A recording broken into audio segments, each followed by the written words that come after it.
My name is Christy McNamara. I'm the director in the Office of Student Involvement and Leadership Development. I'd like to welcome you to our campus conversation this afternoon for dining services, student involvement, and recreation and wellness. So thank you for taking the time to swing by to this chat.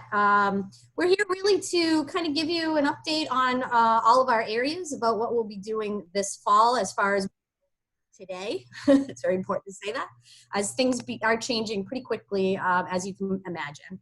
So just so you're aware, as you can see, your microphone has been muted to keep out the background noise. So if you have any questions that come up while we're speaking or even after we're done, please feel free to use the chat feature at the bottom to add in any questions. We will be going through a short presentation, as it says, and then we'll be getting to the questions that we have. So please feel free to add them anytime during this. We do want to mention this is being recorded, as we will be posting it online for others to see that weren't able to make it today. So just wanted to kind of let everybody know about that. Okay, so we are going to move into our presentation.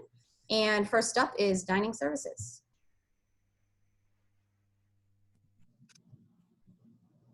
Hello, everyone. So for dining services, we do have a few changes this coming semester, and I will cover a few of those through these next few slides. So first and foremost, as we are following all the procedures here on campus, we are requiring that all students have face coverings in all of our dining locations.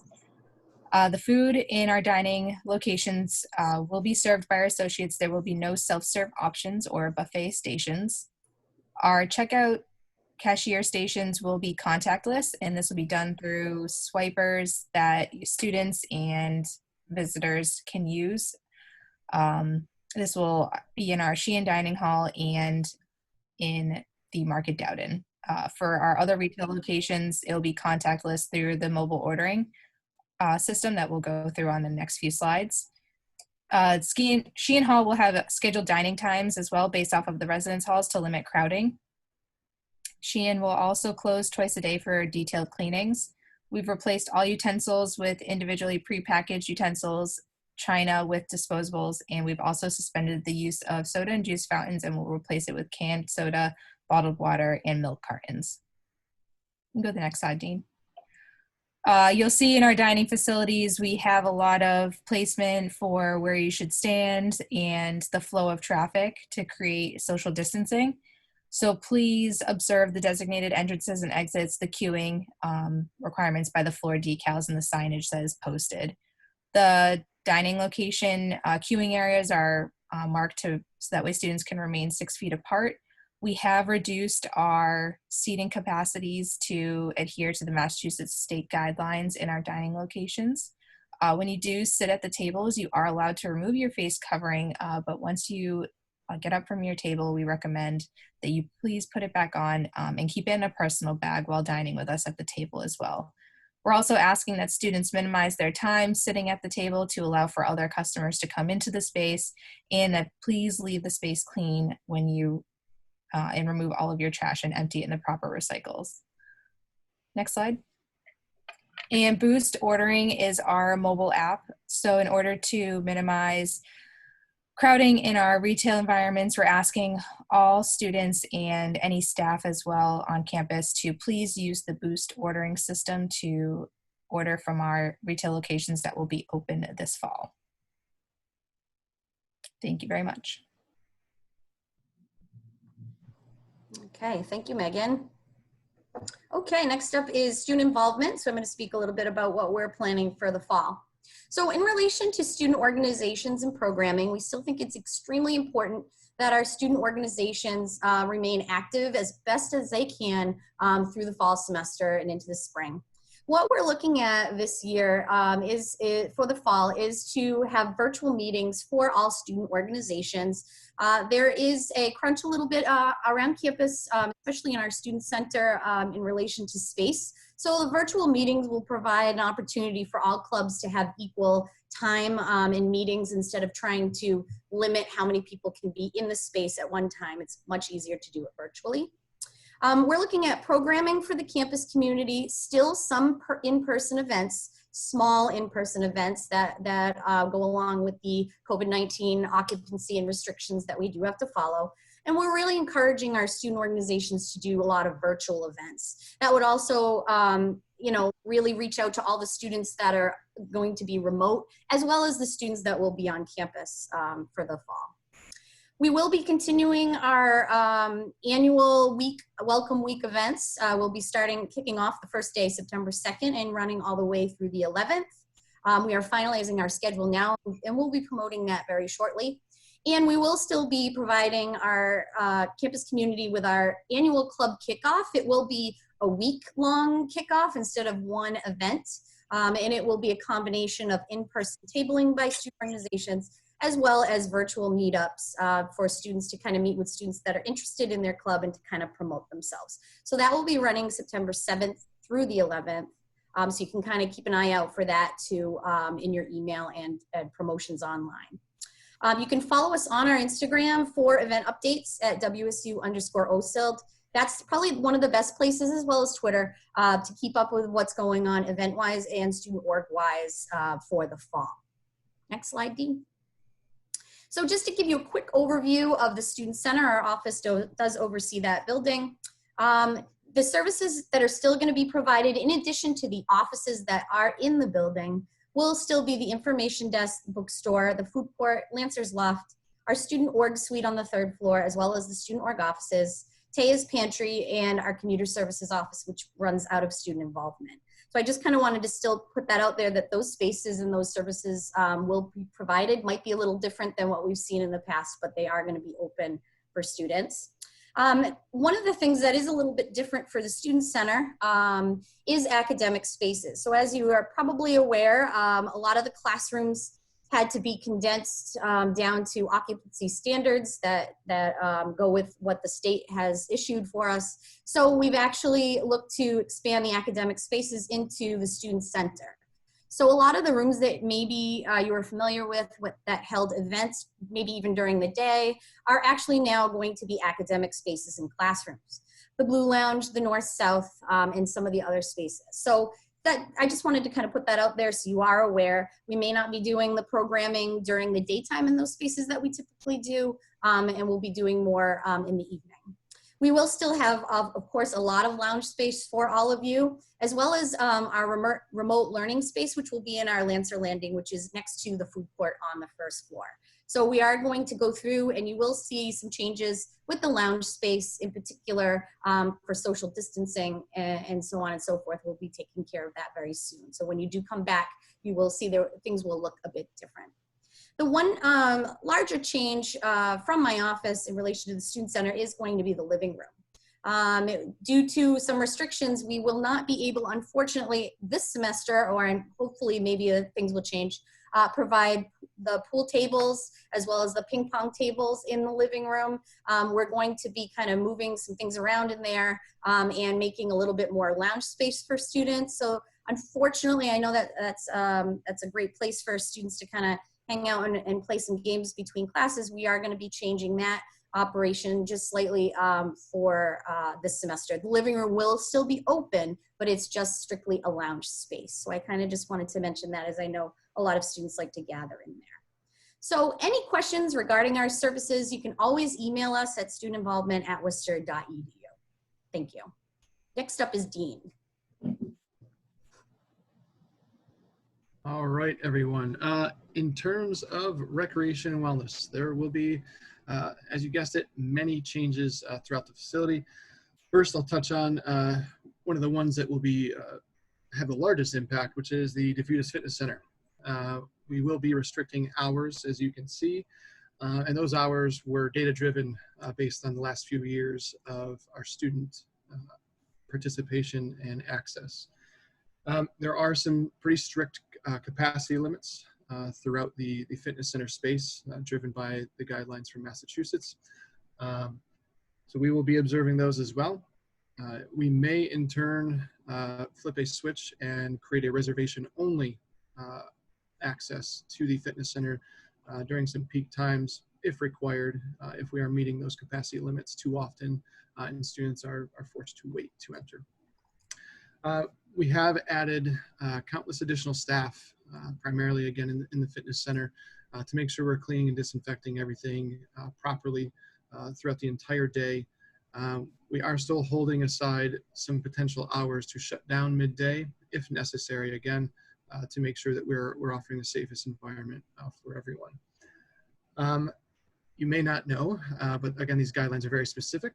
And in the fitness center, there's actually 14 feet of social distancing required for all the fitness equipment. Now, as you can imagine, that would limit your opportunity to engage in some of these activities in the fitness center. So we're going to do our best to rotate equipment to make sure it's obviously clean and disinfected. But we are going to ask everyone to remain at least 6 to 14 feet of social distancing throughout the fitness center. There will be some areas marked out on the floors to make sure that we're staying as far away as necessary in some of these spaces. But there will be some equipment that will be completely offline, just based on the physical size or space or where it's actually located in the fitness center.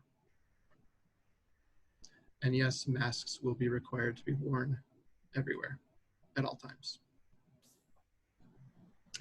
In terms of some of the other programs and services, group exercise is still being evaluated. We are looking at some opportunities to engage with our on and off campus students outdoors for some classes. Indoor classes, again, based on the guidelines, are very challenging. We wouldn't be able to reach too many of our students, but we will continue to offer some virtual options, whether it is a class or program. We will continue to do that on our website. Intramurals, some of that programming is being guided by, again, the state guidelines, but we are working on developing some of that programming to engage with any student, again, on or off campus. But look out for some possible virtual opportunities, again, through our virtual recreation and wellness website. Open recreation will currently be available when it is staffed. There will be no availability for pickup games at this time. That is the current plan. It may change as things continue to evolve, but you will be able to still rent a piece of equipment that will be clean and disinfected prior to your use and after, and you will be able to shoot hoops, kick a ball, etc.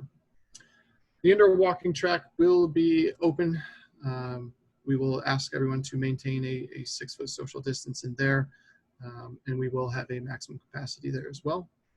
The golf simulator, we are encouraging everyone to bring their own clubs. We will have clubs available that will be cleaned and sanitized and disinfected in between uses, including the provided golf balls that are required to use with the simulator. Bike rental will still be available. We will now just leave the bikes inside the facility to make sure that they are always properly cleaned and disinfected. All of our related to reopening information in regards to the Wellness Center and Fitness Center and programming options is currently live at wculancers.com underneath the Recreation Wellness tab. And if there are any direct questions, maybe not today, but in the future, feel free to reach out to us at wellnesscenter@worcester.edu. And to echo some of the comments that were made earlier, I think the best way for us all to stay engaged remotely is to follow our social media handles. And really stay engaged with us. We will update you on everything that's going on that we are offering to maintain your engagement and your student life experience here at Worcester State. That concludes our presentation portion. I see we have some questions in the chat. Yep. Hi, everybody. My name is Josh Katz. I'm the Associate Director for Community Standards and your chat question moderator. So I know some of them have been answered, but we will go through them and ask. One question that was asked about Sheehan dining capacity. If it's at capacity, will swipes be allowed at loft and food court? And Dennis did answer that, and they will not be allowed at those. That will be a la carte and dining dollars only. And it's strongly encouraged to download the Boost mobile app. Another question was if a student has a conflict with their designated time, they pick a time, and the answer was they'll be allowed to come into the dining hall in that scenario. Will the dining hall be available to students who do not live on campus? The answer is yes. We ask them to come in lunch from 11:30 to 12, and all the hours are on the website for Chartwell. Dean, this one's for you. Will fitness area in Sheehan, this might be for either Dean or maybe Julie or Don. Will the fitness area in Sheehan Hall still be available? I do not have an answer to that question. Is Don on there? We can find out. I know that is a smaller area, but we will, Heather, we will find that out for you. I will reiterate that it is a very small area, and Yeah. with 14 feet of social distancing, that area will probably only be able to be occupied by one person at a time. Right. So your best guess, my best guess would be it's probably going to remain closed. We welcome you down at the Wellness Center and the Fitness Center based on our facility hours and capacities. And I would encourage everyone to enjoy the outdoors when they can. Another question was, where do you go to put money on your ID for food? The dining locations accept funds that are dining dollars and common funds. Dining dollars can be added via the website, dineoncampus.com/WSU, or the mobile app. And common funds can either be added online at your MyWSU portal, or the one card machines that are located, some in the student center. I know there's one in Sheehan, and there's one at least in the Wellness Center as well. Will students have access to fresh fruits and veggies despite most of the meals options being boxed or takeout? Megan, do you want to take that one? I'm actually going to pass it over to Dennis. Yeah, hi, how are you? Thanks for the question. Yes, we will have fresh fruits and veggies every day. With the dining hall, Sheehan Hall having a new look and a new style of service, we're going from self-service to full service. However, we're still going to offer our full program. An example would be the salad bar is still going to exist. However, we're going to do it in a composed manner versus a build your own salad. So you'll have access to, every kind of salad that we normally serve. We're just going to do them ahead of time so that it's safe for both our staff and for you. Our entree lines will still offer, an entree starch and vegetable, and that will be served by our staff. Every station in Sheehan should be open, offering some sort of vegetarian entree. And if there's something that you don't see in the dining hall that you're looking for, just ask one of us. I'm sure we have, the option that you're looking for. We have it either in the back, or we can make it to order if needed. So we will have a great vegetarian vegan program going into the fall.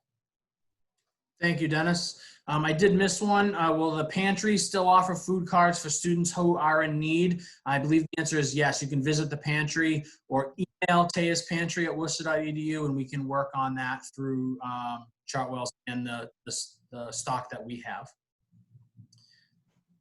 Will the library be open to students?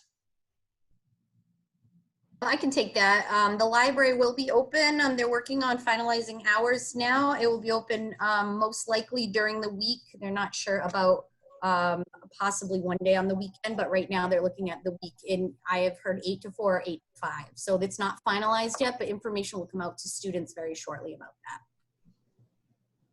that. Dawn stepped away, but she did respond back that the Sheehan workout room will not be open in the fall. Will computer text be available to students? Patricia, can you elaborate a little bit on the computer text?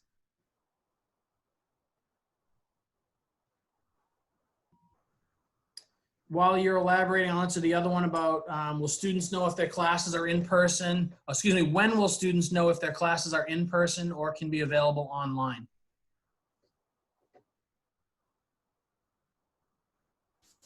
Julie, you there for that? Sure. If you check WebAdvisor, it should have listed whether your classes are in person or blended and have some details. If you have specific questions about your schedule, happy if you want to contact me directly and I can research that answer, or Academic Success. So either place. So if you have some questions once you take a look at your schedule, I'm happy to help go over it with you as well, or Academic Success. Thank you, Julie. Patricia, yes, the laptop repair depot will be open. Will the outdoor track be open to those who don't feel comfortable exercising inside? Currently, the outdoor track and turf will remain closed. The only activities that will happen out there will be any athletic scheduled practice and or any rental that has been placed through the campus usage committee. That space is too large to maintain its cleanliness and sanitization, and it's very hard to monitor. So we will only be opening that for certain rentals and our athletic teams to practice. For refresher purpose, Nicholas, you asked about the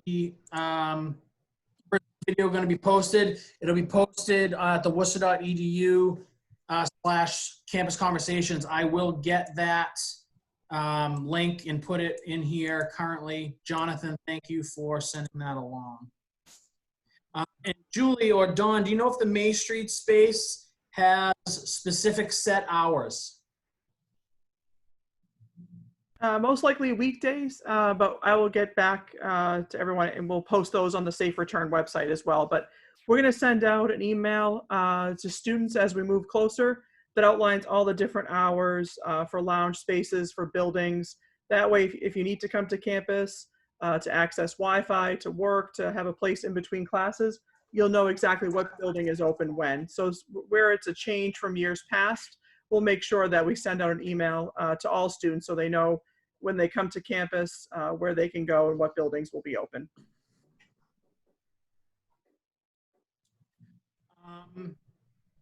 Another question, when will we know if Patricia, are you talking about fitness classes or academic classes?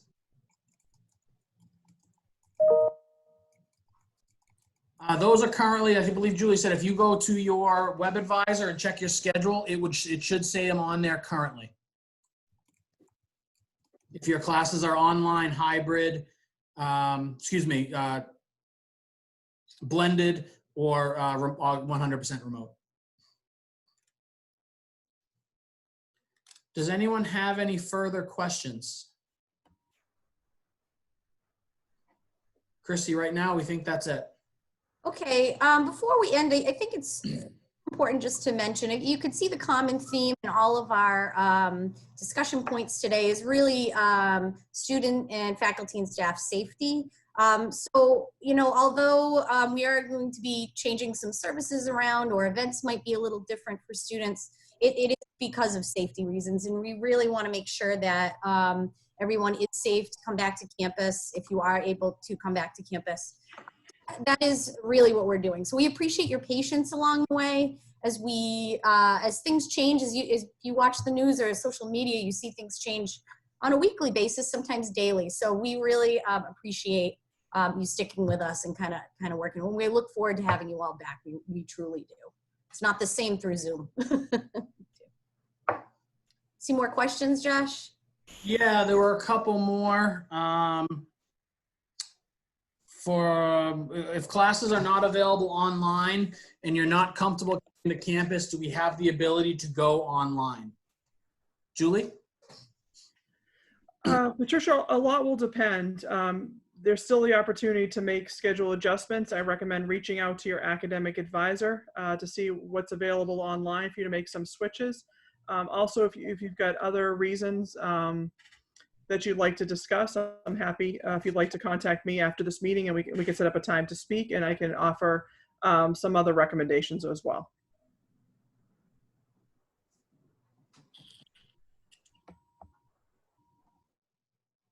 Julie, do you want to touch base on the 508 question? Why are all classes not in-person classes? Sure, and it goes along the lines of what Christy was mentioning. We are planning for an safe return to campus. Along those, one of the pieces that goes with it is the ability to also de-densify our campus, giving students, faculty, and staff the ability to come to campus if they're comfortable. Also, if they're able to, the ability to have some classes that may not operate in a remote fashion, such as labs. So it's really about safety and also about guidelines We have put, if you've been to campus at all, you've seen the signage, you've seen the social distancing, some of the pieces that Megan showed you earlier when we were looking at the slides. So we do welcome you to come back to campus as a place to be able to do some of your online classes. But the breakdown at this point looks about 30% in-person or blended and 70% remote. And that's fairly typical. Actually, we have a larger percentage of in-person classes than most of our sister institutions. Thank you. Julie, do you want to put your contact information in the chat? And another question, are all labs in person? I once again advise you to go check out your web advisor and your schedule to see what your class schedule says.